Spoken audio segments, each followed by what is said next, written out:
Hey, Nelson George with another Follow the Sound. I'm at 9120 West Sunset Boulevard in West Hollywood. These days, there are editing suites and offices in here. The director, Alan Hughes, in fact, is working on a documentary about Johnny Depp, even as we speak here, as I speak.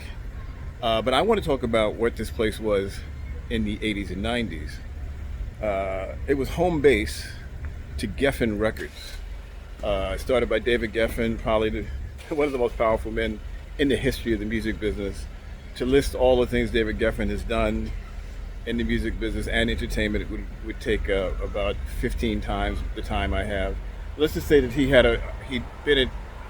Geffen was an outgrowth of him once owning and running Asylum Records. He'd managed Barbra Streisand. He'd managed a lot of the early, like the Eagles. He managed at one point, co-managed them with Mr. Roberts. He was involved in his hands were in so much stuff. But Geffen Records is the subject here today. So when this was started here, it started out as kind of a very diverse pop label. Elton John was on the label. Kylie Minogue was on the label. Quarter Flash had a hit on the label. The soundtrack to Dreamgirls with Jennifer Holliday was on the label. So it was a credible label, but the 90s is really when it took off. It became one of the a cutting edge rock place. So the Stone Roses from the UK, who never were quite as big here, but very influential in the UK. Aerosmith's comeback was made on Geffen Records here.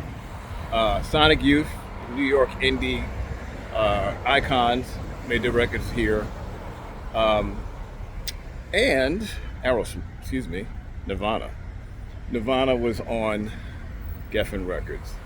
They started on the indie label, Sub Pop, but the big breakthrough, Nevermind and all that was on Geffen Records, and it was based out of this building here, at least the distribution of it was. So this was a hell of a label. They had an incredible run, very influential in terms of who they signed, and a leading, I just forgot to mention Guns N' Roses. So this is a label that had Nirvana, Guns N' Roses, or like kind of Nirvana kind of redirected the culture from Guns N' Roses, if you want to take it that way. It was, Sonic Youth again. So not only did they have hit records, but they kind of directed or altered, or they got in the DNA of the culture. And that was the beauty of that 90s run of Geffen Records. So Geffen's going on to do a lot of other things. Also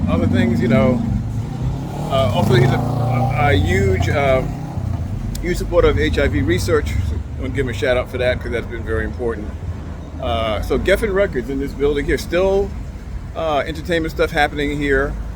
But again, another fantastic label that was based here out of Hollywood, West Hollywood. Nelson George, Follow Sound, much more to come.